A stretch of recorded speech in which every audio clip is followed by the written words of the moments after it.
And Kate, I'm going to give this to you. Okay. And this is for the live stream and the recording. Sure so thing. it won't, amplify anything. Okay. One here.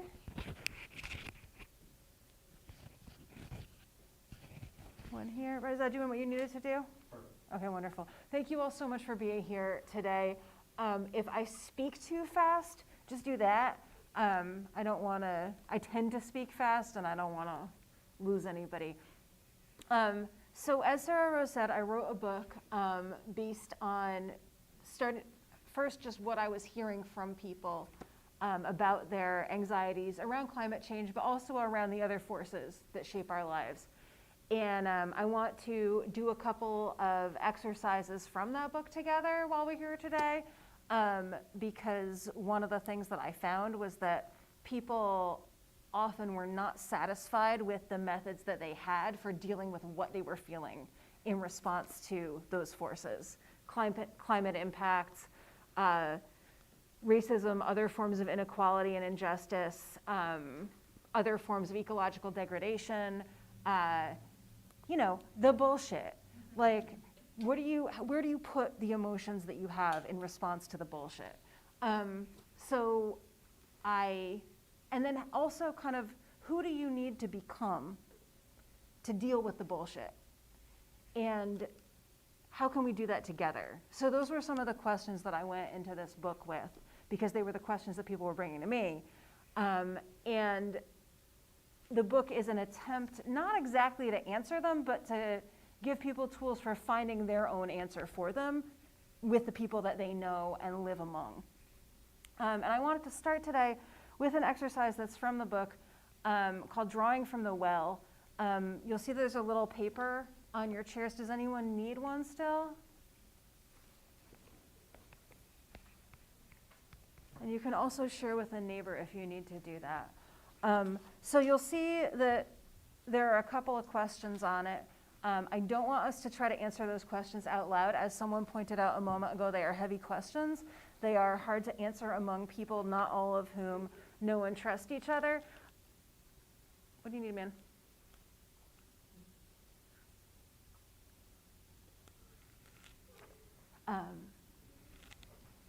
But I want you to, if you're able to think about them, think about them for a moment, a couple of breaths in quiet, as much a quiet as is afforded to us by a 6-year-old. Thinking about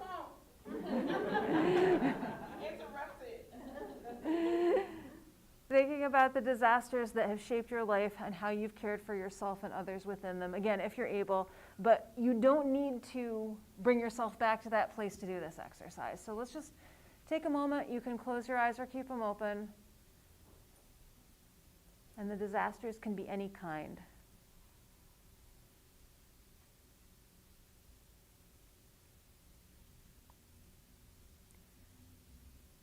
All right, and now I'm going to talk you through this exercise, which you can do anytime, for any reason, at any length that you need to be reminded that you are not alone.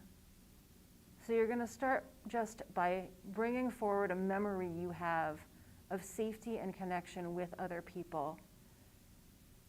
Bring the details forward, make them clear and intense.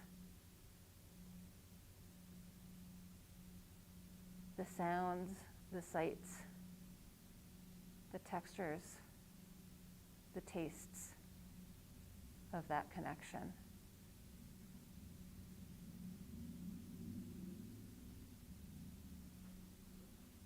If you're feeling any kind of sadness or loneliness about how that time ended, or the fact that it is not now, you can also offer thanks to that time for being there for you when it was there.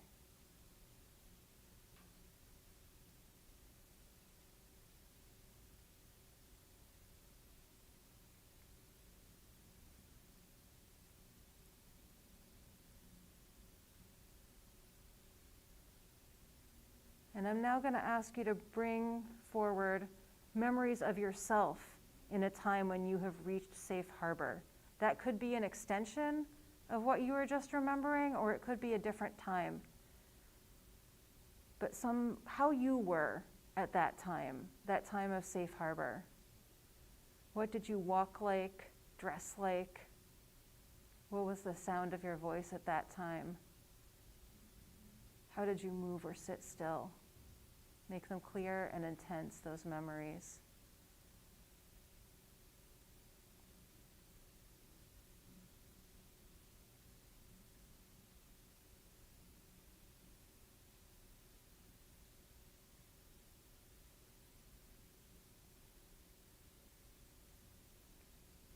And if you've changed from being that person since that time, if there are things that you don't like about yourself at that time, you can also still thank yourself for living through that moment and coming to the moment that you're now in.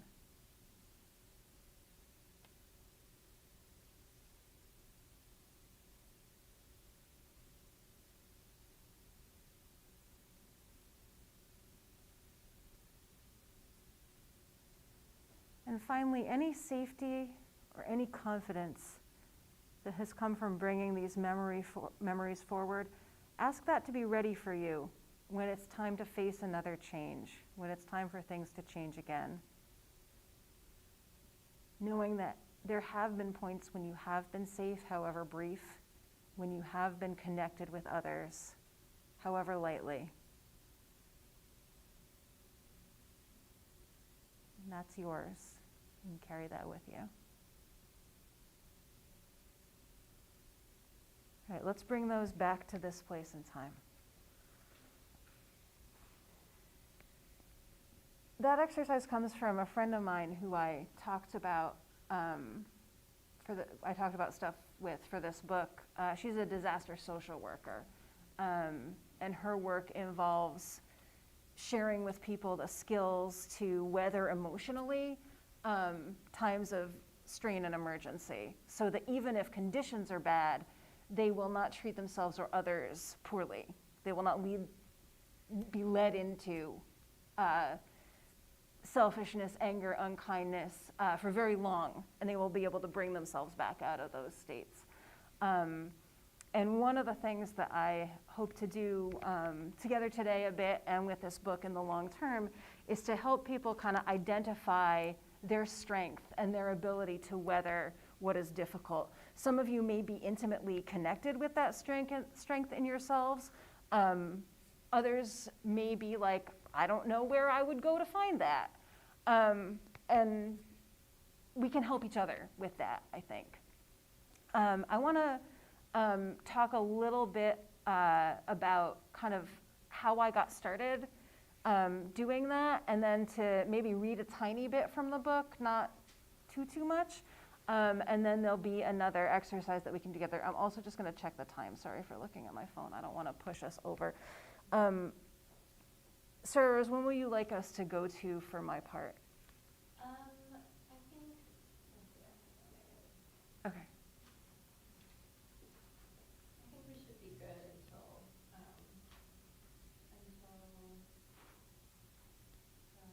4. Oh, okay. Terrific. We can do that. And at the latest. Yeah, Cool. we should be fine. Thank you. As Sarah Rose said, about 10 years ago, my worry about the effect that climate change was going to have on living creatures was so severe that I was just crying all the time. I cried at work, I cried at dinner, I cried on the couch, and I cried at my partner, I cried in front of my colleagues, and no one seemed to know how to talk about it with me. Like, I would bring it up and they would sort of be like, is something wrong with you? You know, like, this is too severe of a reaction to this thing. Like, this is too much, like, something is wrong with you. And I didn't think so, but I couldn't tell. And I wanted to try to figure out a way to talk about it with people. So the partner I mentioned is a cartoonist, and we have books of Charlie Brown comics all over the house, those little collections, paperback collections. And some of you may have seen or remember that one of the characters has a little cardboard booth that says psychiatric help 5 cents on it. And I was like, what if I made something like that? What if I made something like that and set it up? It's little, it's non-threatening. Maybe that could be like a kind of weird but okay invitation for people to speak to me about this. Did they have climate anxieties, in fact? And if not, what were they worried about? What was the pressure that was on the lives of the people living in my city? So I set it up in the park that's opposite the big bus station in downtown Providence. And I pretty quickly discovered that a lot of people did have anxieties about climate change. I also discovered a lot of the other things that people were contending with. I was never going to turn anyone away. You know, I wasn't going to be like, well, your anxiety is stupid. So people spoke to me about trying to get services for their kid in school. People spoke to me about looking for safe housing, for trying to stay sober. People spoke to me about losing a parent. And many people also spoke to me about their fears for life on Earth. What form was it going to take? How hard was it going to be? Who were we going to lose? And the number one thing I would say that I would hear over and over is, what can I do? I'm only one person. What can I do? And what kind of blinked into my head was, well, you got to be more than one person. But I didn't really know what that meant at the time. And another piece fell into place when somebody came up to the booth and said, hey, I saw that you were doing this, and you really are. And I was like, yes, I am really doing it. He was like, well, you know, I'm part of a bunch of people who are trying to stop a liquefied natural gas plant from being built on the south side of Providence, which is a working class neighborhood inhabited by a lot of older people, a lot of people of color, a lot of families. And is also like right up against the kind of like the port of Providence, which is an industrial port. Like fuel is stored there, chemicals are stored there. There's a lot of scrap metal there too for some reason. And it's one of the city's sacrifice zones, right? It's like where the city drives people who it does not value and then builds industry there. And so Julian, this guy, said, do you want to come to a meeting about that? And I said, yes, I do. And so then I got a little bit more involved with the effort to fight that plant. And we lost. They built it. But in working with and being organized by the people from the south side who were working to fight the plant, I also began getting more connected with other people who were doing environmental justice and climate justice organizing in the city. And so when people came to me and they said, I feel so alone, I don't know what to do, I don't know where to go, I could say, well, would you, here's the website of these people, here's their Facebook group. People are coming out to yell at the senator about this today or yell at the governor about this today. Would you like to go? There's a potluck to raise money for this. Would you like to go? And also to sort of ask them questions, hey, about what they were good at and what they felt they could offer, to try to draw that understanding forward in them if they did not have it. What were the opportunities for not just action in our city, climate action, but for connection and working together and collaborating? And I started to kind of build up that picture and then be able to feed it back out to people who were talking to me and didn't know it yet. But the thing about the climate anxiety counseling booth is that it is not a terrific organizing tool, really, because it's just usually like me and one other person talking to one another, or a couple of people talking with me maybe. And so I was, I could send people places if they wanted to go, but it felt limited.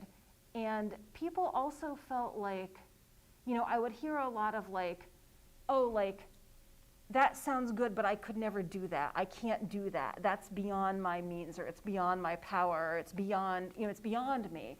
It would be hard for me to do that. I can't do that. And so, what they were saying to me in a way was, I cannot change. The world cannot change because I cannot change. I cannot change to meet the world how it is now. And I thought, okay, well, how could we do that? What would have to change for you to be able to change so that the world could change? And I was like, well, people have done this. Let's find them. And so I started asking people who I knew who were involved with climate and environmental justice organizing to some degree, how did you become who you are now? How did you go from where you were before to where you are at this moment? And so that ended up being, I think, in a certain way, like the spine of this book, is the conversations with those people, those teachers. The climate scientist, lab climate scientist, climate modeler who became an environmental justice organizer because she walked out into the street in Miami where she was living to a place where like one of the projections had said there's going to be flooding here, and she saw the water start to come up out of the ground on a sunny day, out of a storm drain. The person who became, who ended up doing like quite a bit of very intense direct, nonviolent direct action because of things that she had learned and seen when she went out out to South Dakota for an internship about something totally different. The person who started out being like an intense direct action person and then became a kayak instructor, and then I think also maybe worked for like the university like sustainability initiative at one point, and now does like somatic and bodywork coaching for people who, especially for people who are fighting for environmental justice and need practice in caring for one another in this additional way. So just people who were like, who took that, the moment to look around them and say, what is needed, and where does that intersect with what I can do? And even like, where does that intersect with like, not just what I can do, but what's gonna like feel all right to me? And we're able to, at least for a while, find that place. So their stories are in my book. And then also, as my mother says, extremely annoyingly, what you practice, you get better at. And she usually says it when I'm doing something that she thinks I should stop doing. But it's true. If you practice being in despair, you will get better at being in despair. If you practice being like, if you practice punching down, right? Like taking your anger out on people who can't do that much about it, you will get better at punching down. You will get better at it. It is, you don't think of it as a skill, but you will get better at it. And so I started trying to think about like, what would allow people to kind of reflect on what they wanted to get better at and then practice that thing. And so that's the other piece that's in the book. And what we just did together, those of you who were here for the first exercise, that is one of the question sets and practices that are in the book. Sometimes the questions are for people to discuss together, and we're going to do one like that in just a minute. Checking the time. Yes, perfect. Sometimes the questions are to reflect on within yourself, as we just did. Sometimes they're to like think about over the course of a week. And then the practices are to practice. Sometimes they're to practice like, oh God, people call it co-regulation, but I don't like that. But like, kind of like having, like being in the same place with someone and matching how they're being in a way that suits you both well. Sometimes they're to practice planning a positive disruption of something that should not go forward in the place where you live. Sometimes they are to practice asking questions or communicating. Another one that's in there is also from my mom. She sometimes when it was very nice and warm in like February and people in the line at the post office would be like, oh, it's such a beautiful day. She'd be like, yeah, but I hate what it means about what's happening to the world. And they would be like, oh. And she would be like,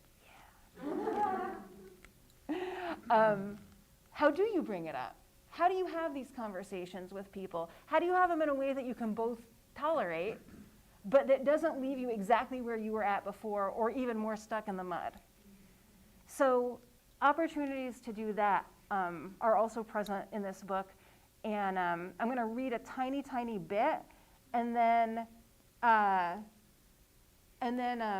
we're going to try one.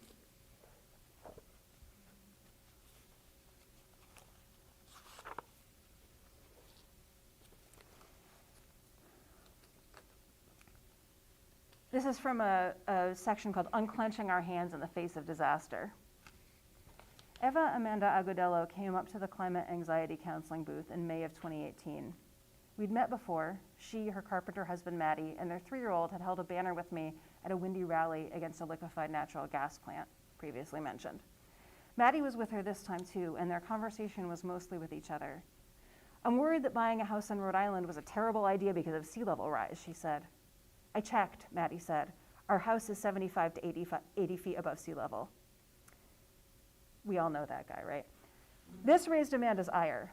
But what about all the people who aren't 75 to 80 feet above sea level? You can't live in a world where your neighbors are flooded out and you're fine, and then am I going to have people breaking in because they're starving? We can't survive unless all of us survive. A lot of people get as far as, am I going to have people breaking in because they're starving, but never move through that fear to the next question of shared survival. We've been planting food in our yard, Amanda went on. The solution to scarcity is to offer freely, so you have to become a producer and have something to offer. I can't feed everybody, but maybe I can feed people enough to keep someone from hurting me. Well, there's still fear in that last sentence, the fear that jumps ahead to a future where other people will, of course, be the enemy. So I ask you to also notice, without judgment, how you hear it, that fear, whether and where you recognize yourself in it. Who do you think you'd be in that scenario, and why? Just think about that for a second. And who do you think other people will think you are in that scenario, and why? And there's some ugliness there, right? Like, you know that that is a situation, even just imagining it can bring out the ugliness in people. It can bring out the desire for control, the desire to dominate, the desire to protect, the desire to defy, or the recognition that you might be targeted. And I think like identifying a bunch.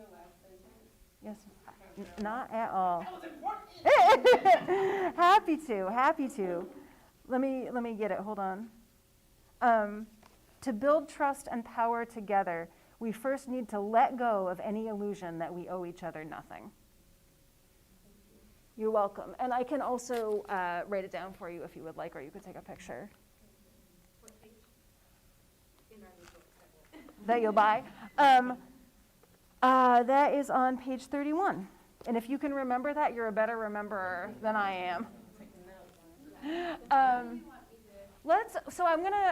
There's 4 clipboards, so we're gonna make 4 groups.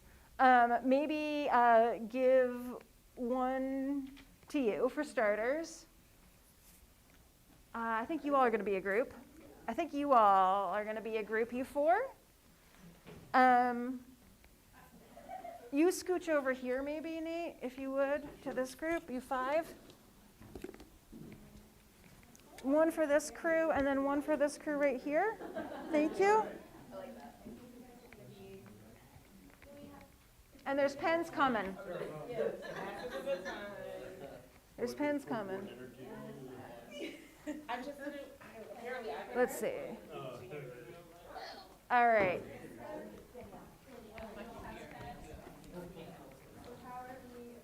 So the instructions are kind of on the paper, but if you want to wave me over, and I will come and explain in more depth. What do you want? What do you want, Nate? What do you want? No? No. All right. See if you work it out. Introduce each other and get to work. We need 1 scribe per group. If there's any way to describe what's happening to the people who might be Oh. watching the video now. Sure. I could do that. I could even show something to the camera if that's helpful. I think I just gotta like say it. Okay. And I have it. Of course, I had it marked. Well, they can hear you right now. So. Okay, great. So the exercise that I'm doing right now is called Declaring Your Abundance. As you probably know, mutual aid and sharing what you can spare, identifying what you can spare, people to people is the antidote to hoarding. So what you locate through this exercise can build a place that can accommodate anyone, whether they're passing through or have come to stay.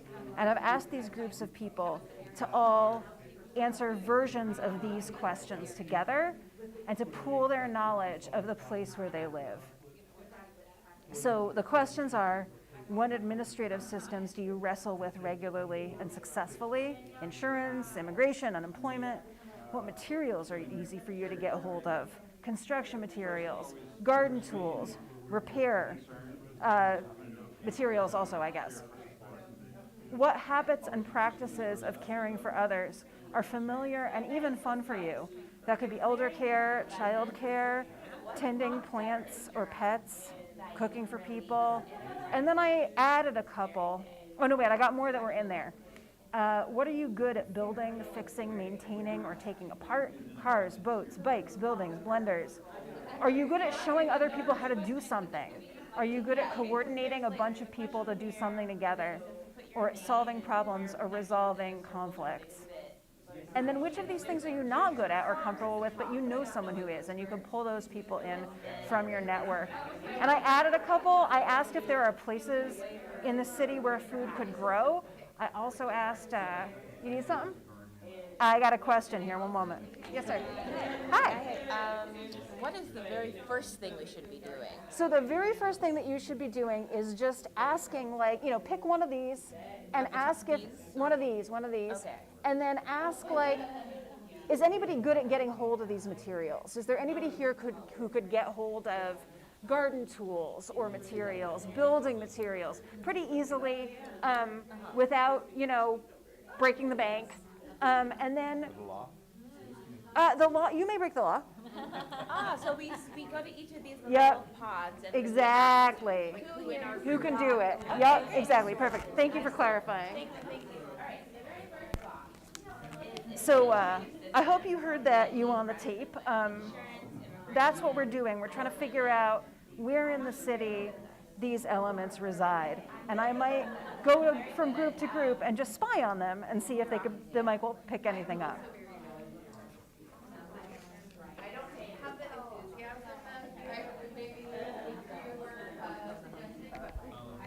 So I'm just spying. Can you just say again, the strip along the elevator?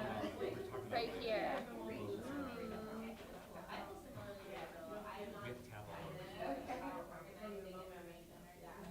To me, my community safety means there's 10 rules. Yeah, I think also Dave's farm, like, and yeah, that there's. I think I know actually a number of people who have the property that could like host other people, test house also. Yeah. Now that I'm thinking about it, a lot of people I know that could host other people's. Yeah, put that right on there. Okay. So what is I'll put that here, insofar as I would like. Yeah, we have commissioners or whoever, whatever they're called there, that are fucking things up. We know we get vegetables. Yeah. That's great. We were like, Yeah. Cool. Can Totally. I help at all? please. What's one where you're like, ooh, Like what? like stuck? Oh, we haven't gone to all of them yet. Okay. This one seems challenging Building, to me. fixing, maintaining, or taking apart. Oh, Anybody good at building, fixing, maintaining, or taking apart stuff? Brandon's really good at fixing and maintaining. What kinds of things? Really anything. I mean, he's a carpenter. He can figure out electrician thing. Yeah. Cool. Put that down. Anybody else know contractors or? I know a contractor. What about habitat people? Who's your contractor? Task rabbit and just hire somebody. Delegation. Yes.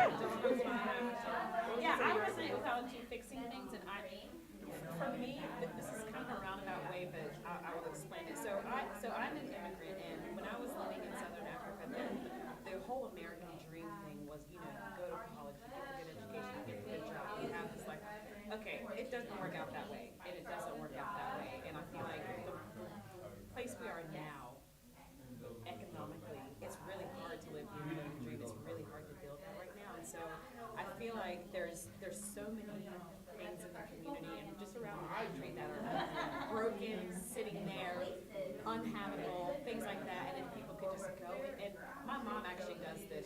She'll buy houses for really cheap and she'll fix them up and then rent them to like Section 8 people. So she's got contractors and things like that, and so that's something that I feel like if the right resources we could pull together, we could help people get. I mean, I'm not saying create the American dream for everybody, but get people closer to that.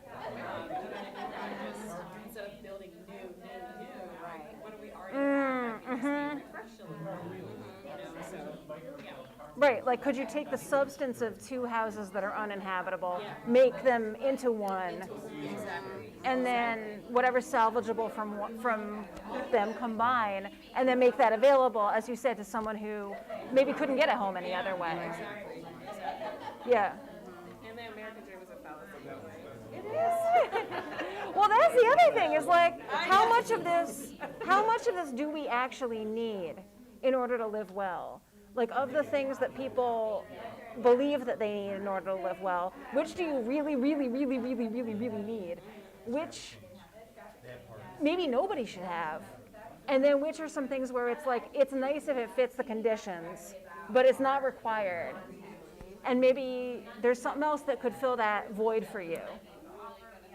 That might be a good thing to think about too, is like, what could fill, who here feels like they could like, how do I even ask this question? This is a new question for me, so I'm just thinking about it. But like, I think a lot of time when people embrace the American dream like whole hog and in a way that is hurtful or is dependent on other people's suffering, which like historically, yes, they're trying to fill something. So how else could they fill that? What else could give them purpose, pleasure, beyond security, but like reasons for being and living and striving that are not just like, oh, I want to have a house that looks like this. Maybe chew on that question a little bit as a group. I chew on that question all the time. You can take the lead. Soil work, so basically anything from foundation upward, but now I work on road work. So take care of roads now. No, this is essential. This is actually essential. I live in an area of Southeast Durham that has massive development changes going on. And it's been really interesting. Like once I got over my initial frustration at the inconvenience, I was able to see the order that things have to happen for a long-term development to be built. Like before there can even be a foundation, there have to reach a level of soil that is strong enough to hold or withstand the foundation. Yeah. Have to have the proper drainage. The drainage, we need the strength to be able to first, otherwise things happen. One more minute, my friends, one more minute. Say your last things and make your last notes. Oh, which of these are you not good at or comfortable with, but no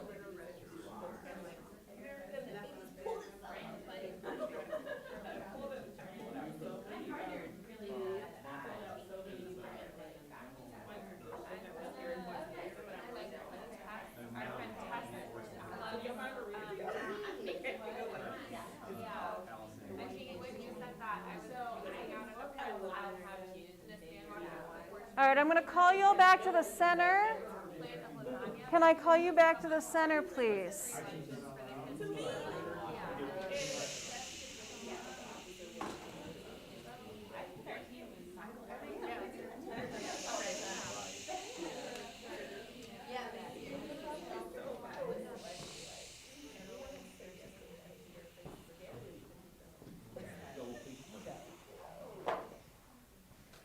All right, we're almost done here with my time my part of the time, but two things. One is, could I hear maybe from like 2-3 people about something that was like a pleasant surprise in this conversation? And that could be like, oh, this person knows a lot about such and such, or it could be like, oh, like such a surprise. My pleasant surprise was just how when you get like 4 people in our case together, how many ideas and tendrils there actually are. Like once you start listing, it's like, oh, I know this person, I know this, and yeah, just I guess the collective resource of 4 brains. I love the naming bureaucracy. Like, this is important too. Like, I'm willing to talk to FEMA and hold myself on the phone for hours. You know, and it's like, oh, really? No. You usually think about, you know, you need to be able to be handy or you need to be able to do something, but no, you just be patient with the Yep. skill Mm-hmm. and take notes or whatever. Yeah, yeah. One more? Pleasant surprise? Those are 2 good ones. It seems like Brandon can save us all. He's on our list. Uh-oh. By proxy. I'm intrigued. One more. I think just getting in that, what I was saying to my group is like just getting in the mind frame of seeing resources in this way was a pleasant surprise. Just the network that's alongside the network. Awesome. It That's felt like a bunch of like affirmation. Like, oh, we could Mm. survive or Kate Mall and sort of gardening. Oh my God, please. At the digits, because this was playful, but it isn't just play.